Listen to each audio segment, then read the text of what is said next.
All right, this is our 2 o'clock event. We have with us, who are you guys today? Stefan Kozlowski and Mike Lear. And they're going to talk to us about colonial forts in the lower Paxton Township area. You see these signs out along Linglestown Road, you know, Barnett's Fort, Fort Patton. I think that's what you're going to talk about. So here they are. Good is it on? We can read. I can't tell if it's on. Yep, you're on. Is it on? I can hear it. Good afternoon, everyone. As Bob mentioned, Stefan Kozlowski, it's Mike Lear. We were part of an historical group called the Susquehanna Rangers at one time. It was kind of a fictional group, but what we did was historical interpretation for Middletown at the time. Mike lives in Middletown, I live in Linglestown. And so I was working in Middletown, so that's what we did. And so this is how we got some background in this area. A little closer. Okay, thank you. So when we walk around in our period clothing, people look at us and they say, "Can we take a picture of the pirates?" And so this is a thing that why we have little interpretive sessions like this, to give people a little bit of idea of history. Of course, right away people think that we're part of the colonial period as well, but our waistcoats are longer, and so we're earlier time period, and so it's more French and Indian, and so that's the period we're going to be talking about a little bit to begin with. And then also partly there'll be the Pontiac's Rebellion. So, and Mike is a historian, and I'm his sidekick today.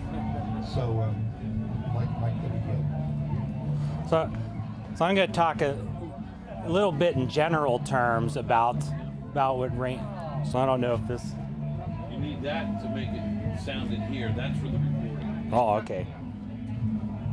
So I'm going to talk a little bit in general terms about the period, and that will give the context for ranging groups that existed, such as Paxton Rangers. We don't really know how long this is going to go on. We think we've got it whittled down to a little bit under 3 hours.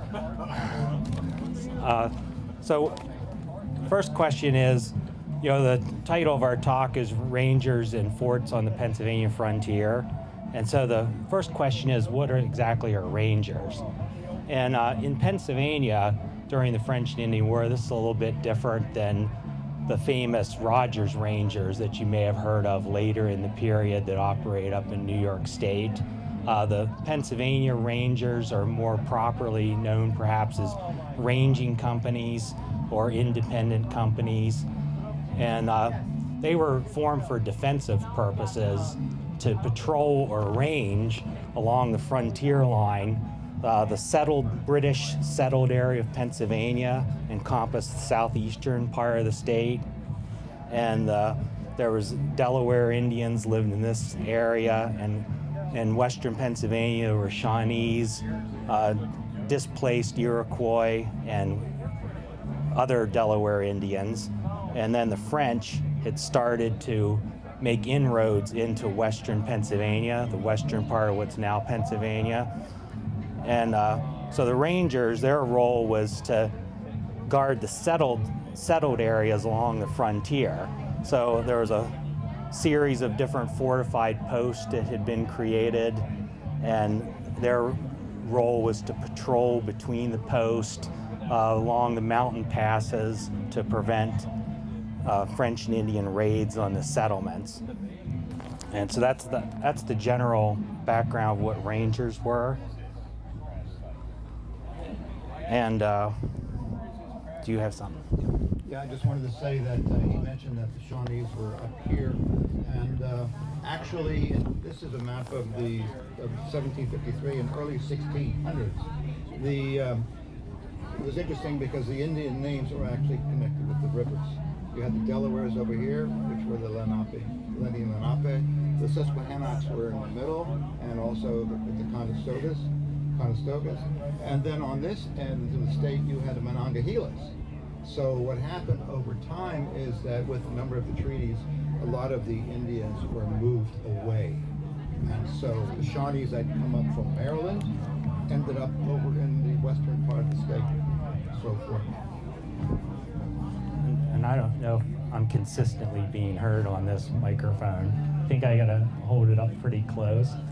And so the question, that's a general background what the Rangers were. And they were locally raised. They weren't sanctioned by the province officially, although there was the associator concept that Benjamin Franklin had created, because Pennsylvania didn't traditionally have a militia because of the Quaker government was pacifist, and they didn't require military service. So that you had these associated companies, this concept, and that provided somewhat of a framework for the ranging companies to operate under. So their role was to guard workers in the fields or patrol and try and prevent these incursions into the settlements. So the question is, how did Pennsylvania come to this situation where there were Native American French raids? And that all goes toward, that all comes from French and British imperialism and expansionism.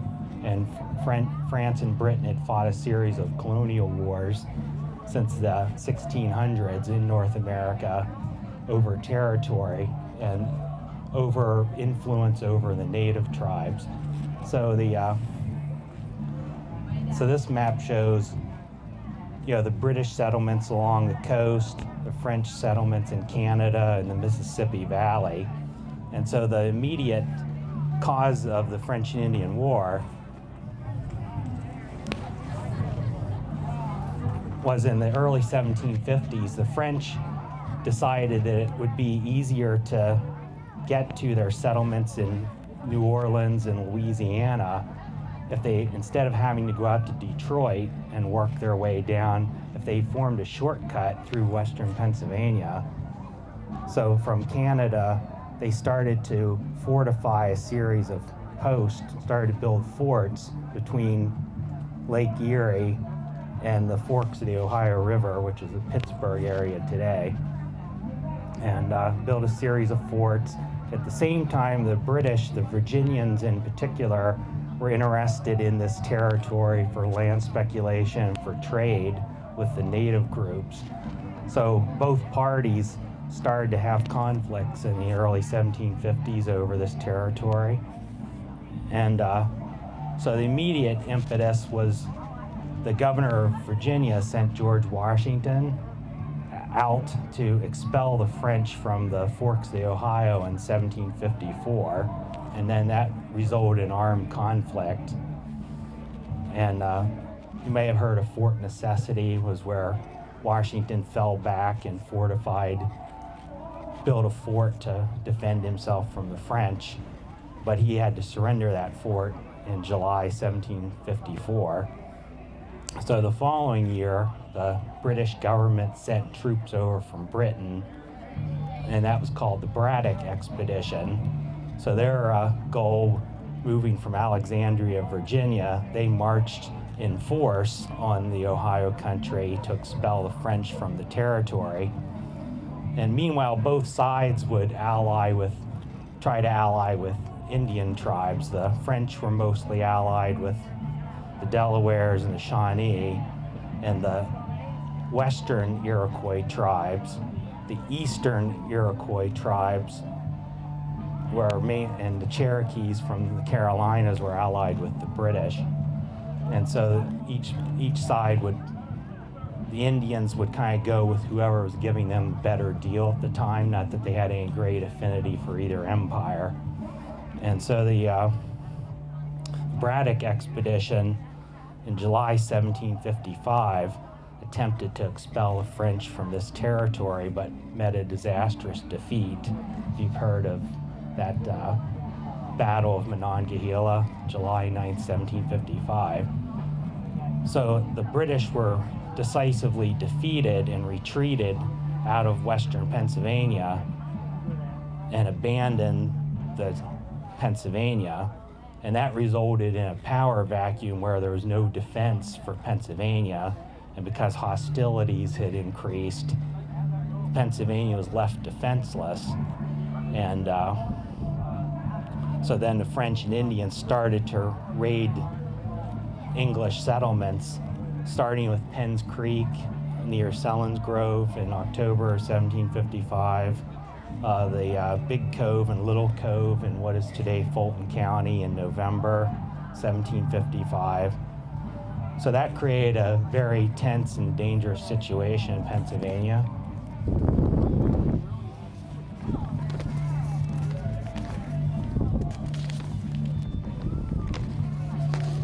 And so there were several reasons why Pennsylvania was defenseless at the time. As I mentioned earlier, there was no standing militia law. So Pennsylvania didn't have a real well-organized military force other than the stopgap troops that the Rangers provided, which again were local people on the frontier that banded together for their own self-defense. Pennsylvania also didn't have a military tradition because they had traditionally gotten along with Native American groups, because William Penn had treated the natives fairly as far as land deals in the past. And so there was traditional peace, unlike in other colonies that always had constant warring with native groups. Pennsylvania was kind of unique and different in that regard. Pennsylvania is also defenseless because, in a way, they weren't really at war with France, because even though today this is part of Pennsylvania, the Penn's grant only really extended about this far, about the Alleghenies. It was as far as Penn's grant actually extended. So in some ways, Pennsylvania didn't even consider this part of their territory. So it was Virginia that had started the trouble, but Pennsylvania suffered from it. There's also the other reason Pennsylvania is defenseless, and a lot is made about the pacifism of the Quakers, about them not providing money to provide for defense, and a lot is made of that, and they were pacifistic, but there was enough pragmatists that were willing to provide for defense. But part of the reason that it didn't really happen early on was there's actually an impasse between the proprietary interests, the people that watched out for the interest of the Penns and their proprietary estates, the lands that they held personally that they hadn't sold to other people to own in Pennsylvania. There's actually an impasse between the proprietors and the assembly, which is dominated by Quakers over the issue of taxation. And essentially, things don't change. Essentially the wealthier didn't want to pay taxes and things like that. So some of these issues are not new that you hear in modern life. And so these ranging companies were created, and as I mentioned earlier, their role was to guard these frontier posts. So a lot of these forts, most of the forts were something like a fortified house or a barn or something like that. There's not a whole lot of these forts were forts in the classic sense that you think of with bastions and cannons and thick walls or anything like that. There were a few, like Fort Augusta up at the forks of the Susquehanna River. Sunbury. And modern day Sunbury. Then a later British fort, Fort Ligonier, that was built later out in western Pennsylvania. Some of the French forts were the five, they're the star-shaped that you see.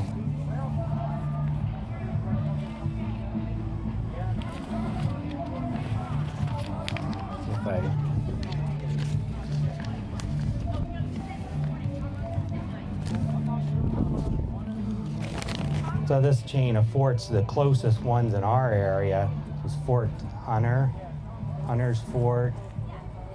It's this map. So there's Fort Hunter, which was a fortified grist mill. And so some of these fortifications, they may have put up log walls around them with points on the top to protect themselves. There's Fort Hunter, and then Fort Manada, Fort Swatara. So in our area east of the Susquehanna River. And so that chain of forts extended up to the Delaware River around the eastern area. And then the forts extended the whole way down into the what would later become the Mason-Dixon line. And then there was a fort in Maryland called Fort Frederick. So it kind of was to provide a screen. So these ranging companies, unfortunately, they weren't very effective because they had a lot of ground to cover. You might have 60 men. You might have to apportion them out in parties of 15 or 20, and you had to cover miles and miles of wilderness, and to prevent, small parties of French and Indians from coming in and attacking different people's farmsteads and killing the settlers. So, but it was the best they could do. And so Stephen is dressed up more in civilian clothes, representing a civilian ranger. And I'm dressed up later when Pennsylvania did vote for a defense bill and provide money for paid professional troops called the Pennsylvania Regiment. So a lot of the early ranging companies were taken in under the service of the province, the pay of the province. And so, together with my coat, that's the coat of the Pennsylvania Regiment. And so if you heard of Conrad Weiser, his troops wore that coat like that. So, and a lot of the ranging companies, since they had been people that had a little bit of experience, a lot of them were recruited into the Pennsylvania Regiment and became the basis of a lot of those companies.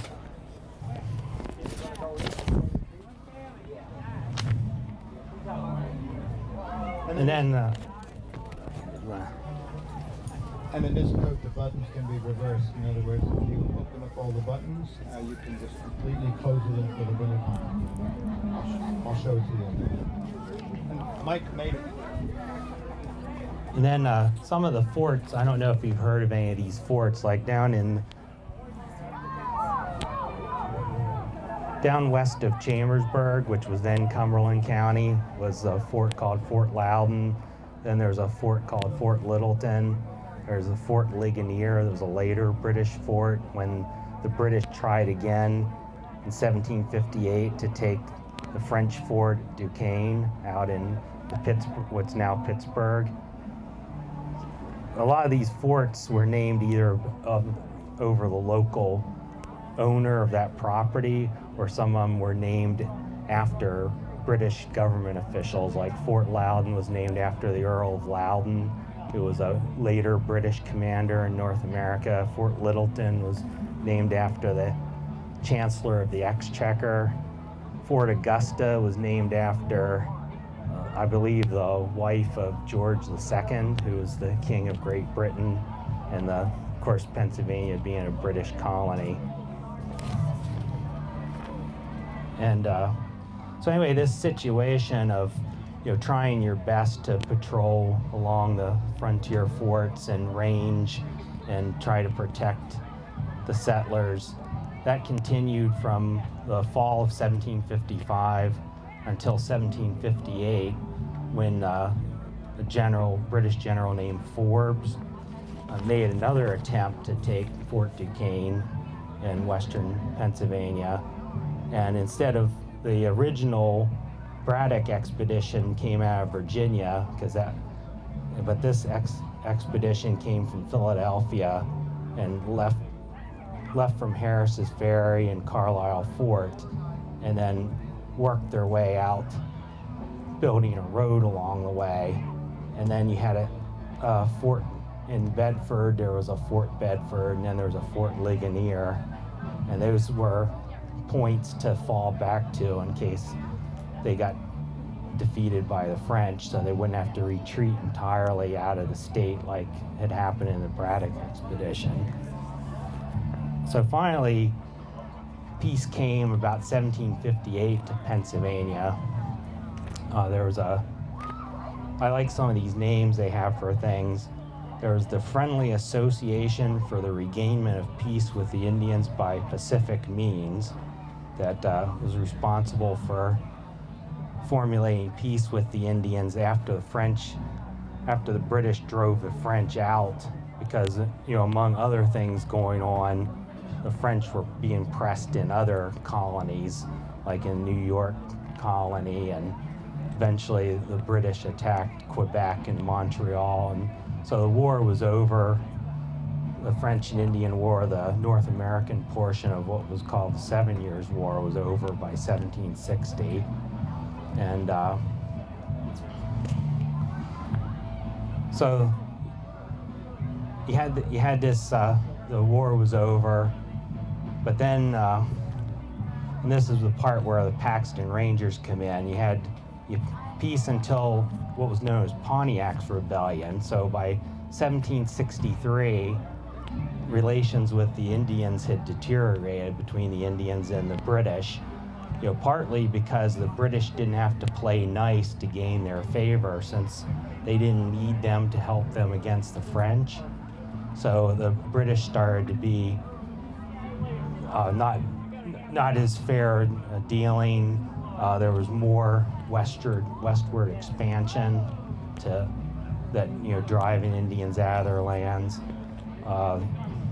The British, the price of trade goods went up because there wasn't that competition with the French to try to undercut each other's prices. The British stopped giving gifts to the Indians, to the native groups, to get them on their side. So an Ottawa chief named Pontiac, led a different native groups in the Midwest and Western Pennsylvania. There was what was known as Pontiac's War, started in 1763, and so the entire situation repeated itself from what happened in 1754-55, where again there were raids on the frontier settlements. Ranging companies were created to try to defend the colony, and so into that there was a group called the Paxton Rangers, formed in Paxton Township, which was then still Lancaster County, part of Lancaster County, the northwestern part of Lancaster County, and led by the Reverend John Elder, who was the pastor of Paxton Presbyterian Church. There was also an Asher Clayton, who was a captain of one of the main companies.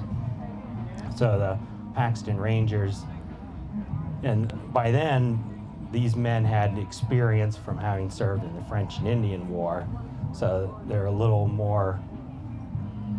maybe a little more adept at frontier warfare than the original ranging companies created in 1755-56.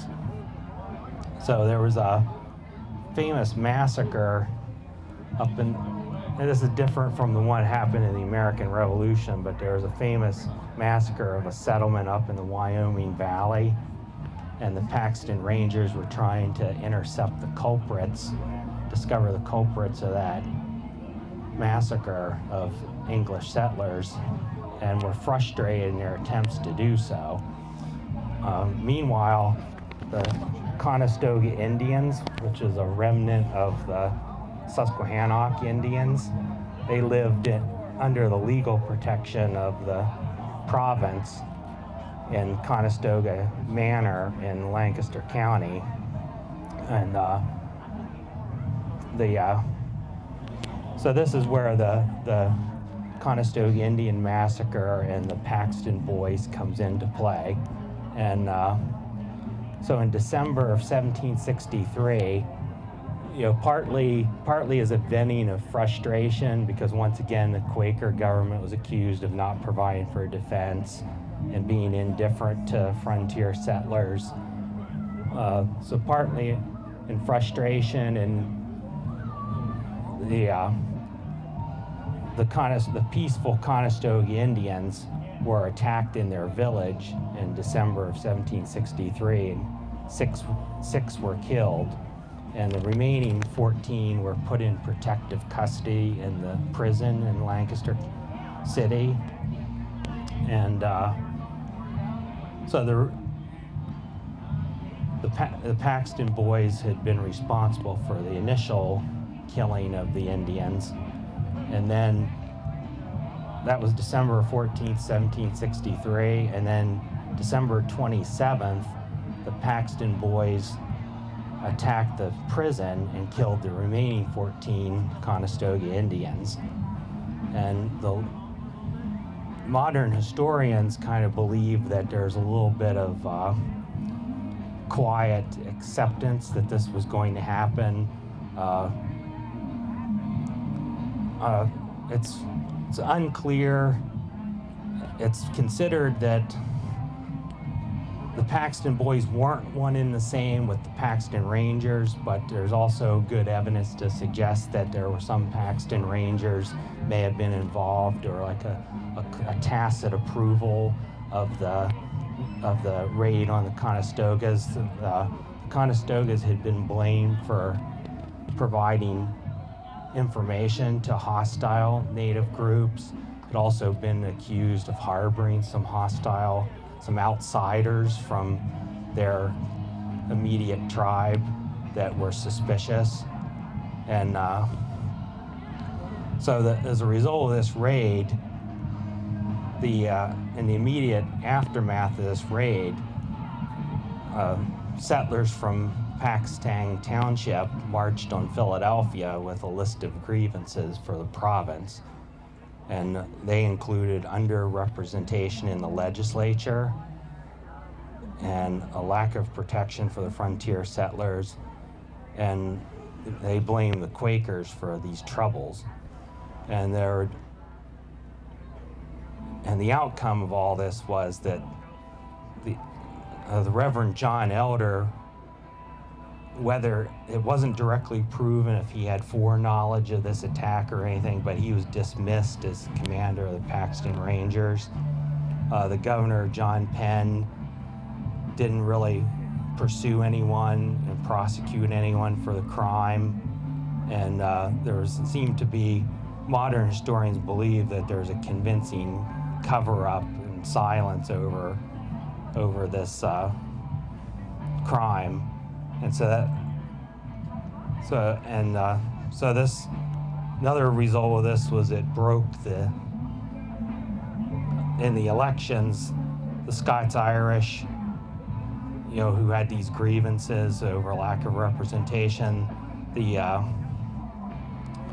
In the elections, the power of the Quaker Assembly was broken, and they never again dominated the state assembly, which was the legislative branch. And then, so the sad ending to the Pennsylvania having traditionally been very peaceful and could coexist with Native groups, the sad ending of that was with the killing of the Conestoga Indians. And to this day, Pennsylvania doesn't have any recognized Native American reservations in the state, unlike some other states that do.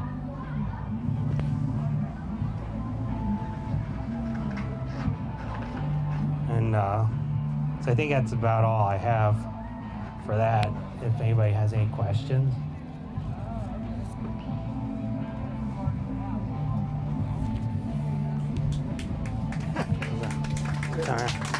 Thank you, Mike.